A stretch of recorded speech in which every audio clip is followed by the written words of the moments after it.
Good evening. Welcome back to our third and final edition with world-renowned leading scholar of Islam, Robert Spencer. Welcome back to the third edition, Robert. Jamie, it's a pleasure. Nice to have you here. It's great to be back. Robert, we left with some questions in the last portion. I'm going to... This is your fan mail? Yes, this is my fan mail. Here was one question that stood out, and then we'll get to the rest of the program. Yes. Robert Spencer, why do you take a position where you won't be popular and be a star in our culture? Instead, take the popular position and you won't have to fear for your life, and you can be cutting edge and popular with mainstream media and with lefty communities. Okay, I'll get right on that. But have you ever considered how, I mean, for instance, what influence do you have in Washington and in the mainstream media, etc.? Well, I don't have any, but I'm telling the truth. And so as long as I'm telling the truth, I figure the truth will out. And ultimately, people will realize that all these things are true. And in the meantime, I'm not really concerned about who doesn't realize it. I'm just going to keep working. So do you think that that's a problem in the culture and media at large, that they, you know, because I've seen a lot of your debates, they actually don't want to face some of these central facts. Oh, no doubt about Islam. that. Yeah, yeah. What is your main thesis about Islam, and what is it that so frightens our culture, our higher literary culture, and the mainstream media? What can't they accept? Well, I suppose the main thing is that Islam is not just a religion in the Western sense, but a political and social system that is supremacist and authoritarian, and that would deny equality of rights to women and to non-Muslims, and denies the freedom of speech and the freedom of conscience. And as a political system that is supremacist and must dominate and not be dominated, in the words of Muhammad, it is something that is at variance with the U.S. Constitution in many ways and threatens our freedoms.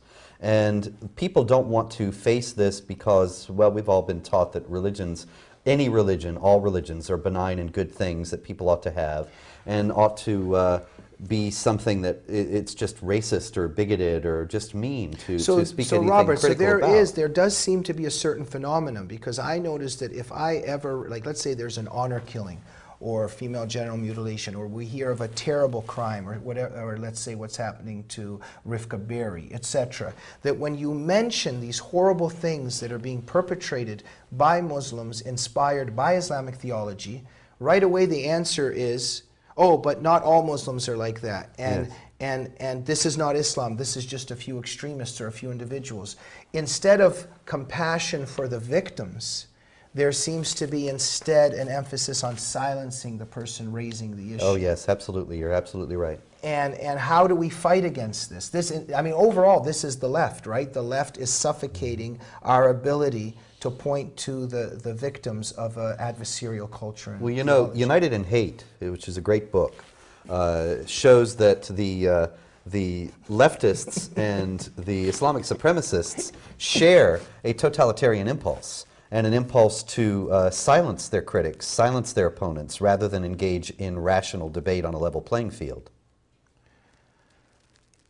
Robert, what hope is there that change can come from within Islam?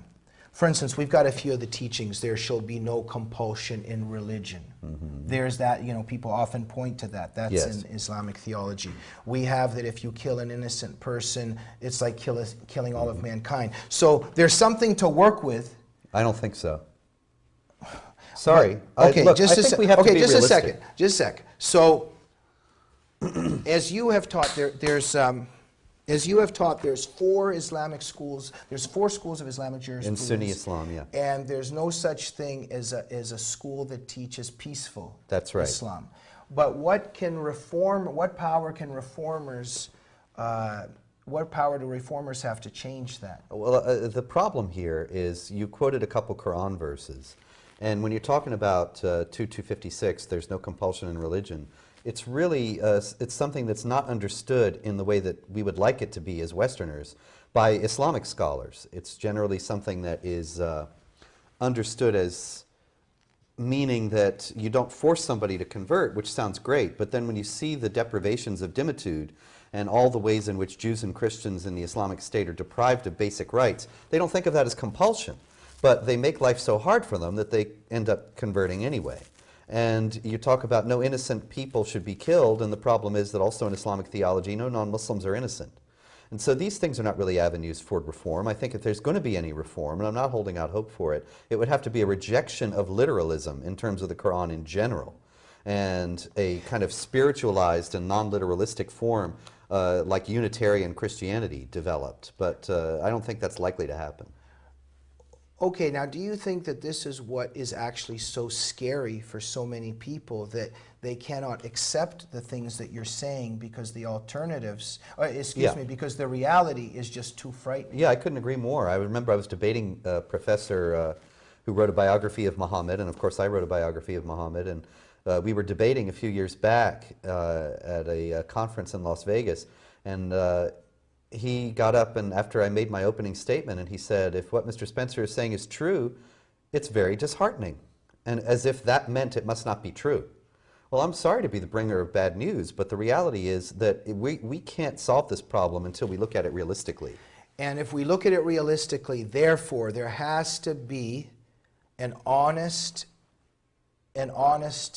discussion about the teachings in Islamic theology that inspire jihad. Absolutely. And so what is the best way for that to occur for the West as well as for within the Islamic community? Well, I think we have to call them on their nonsense and keep on doing so, and that's what I do every day at Jihad Watch. When these Islamic apologists in the West, these slick liars and smooth talkers and deceivers like the Imam Rauf and Reza Aslan and Ibrahim Hooper and Nihad Awad and so on, when they spread these distortions and lies and half-truths about Islam, we have to show what they are saying to be false and continue to challenge them to relate the situation about Islam accurately and show that they are not trustworthy spokesmen, so that people have to go to find the truth about Islam But elsewhere. Robert, with the left that controls so much of our discourse and literary culture, what are the chances in your mind that that's going to happen? Well, I don't think it's going to happen at all from the left. That's why we have to have alternative media. That's why we have to have Jihad Watch and Front Page Magazine and so on, and keep putting out our own books and keep telling the truth, and the truth will out. So, Robert, we have a few minutes left. Let's turn to you personally for a moment. Quickly, Yes. quickly, what is your background? Did you always have the beliefs that you had? For instance, were you always a conservative? Were you always interested in Islam? What has been your intellectual journey? Well,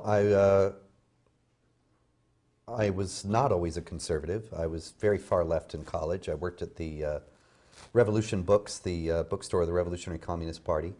You're a communist? Yeah, and I got bad. And I started reading the Quran and studying Islam also in college, and that was out of personal interest because of my family background being from the Islamic world, and came at it with a very benign and positive view. Had a lot of Muslim friends in college, and they were very much trying to convert me.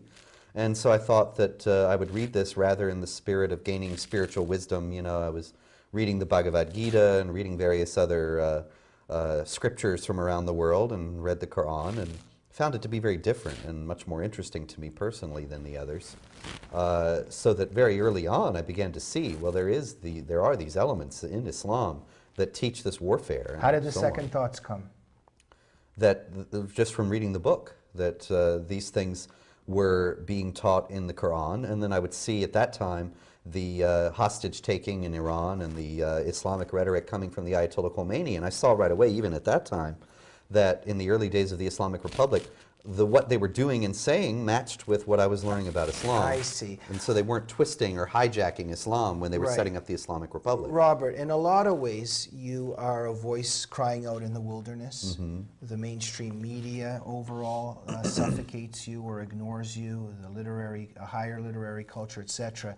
What does it feel like to be alone a lot of the time? What does it feel like to be slandered and smeared? How do you keep the faith? How do you not get disenchanted or tired or cynical or jaded? Well, maybe I am disenchanted, tired, cynical, and jaded, but actually, you know, I don't really expect anything from those people because I see through them.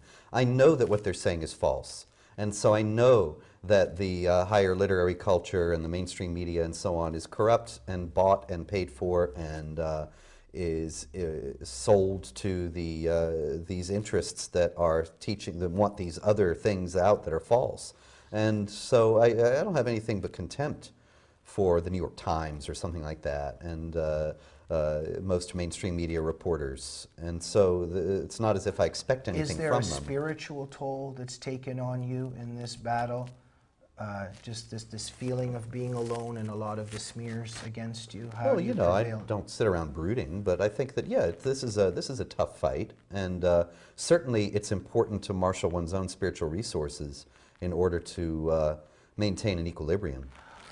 Before we go, give us some, where does hope lie? Well, why should we be hopeful, and what can viewers that are watching do to help you and to get on the front lines in this battle for our civilization? Well, there's always hope, because we are telling the truth, and what we're saying is right, and we're trying to defend human rights in Western civilization, the notions of the equality of rights of all people, and the freedom of speech, and the freedom of conscience.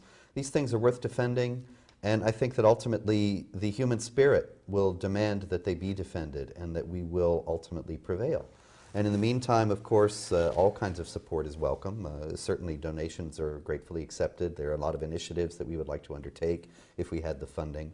There are quite a few things that we could do with Jihad Watch, quite a few things that we could do with the American Freedom Defense Initiative if we had funding. And so that's always gratefully received. And prayers and support and defense and activism of your own is also something that everybody should be engaged in terms of taking up the battle yourself. Don't sit back and expect everybody else to do it. Jamie and I and everybody else that you know who are engaged in this struggle are just free citizens like you are, so get up and do something. Let me end on a lighter note. There are about 7 questions in here that I couldn't ask you. Okay. You were once a little bit on the chubby side, and now you are looking like, wait a minute, we had some letters saying you look like Van Diesel, you're toned, you're sculpted. I don't know who that is. Do you have a secret in terms of how you got into such great shape? Yeah, stop eating so much. Is there an anti-Islamic workout of some kind that you're doing? Robert Spencer, it was a pleasure to have you. You look great, and continue the battle. You too, thanks. Robert Spencer's latest book, co-authored with Pamela Geller, The Post-American Presidency. Buy it. Good night.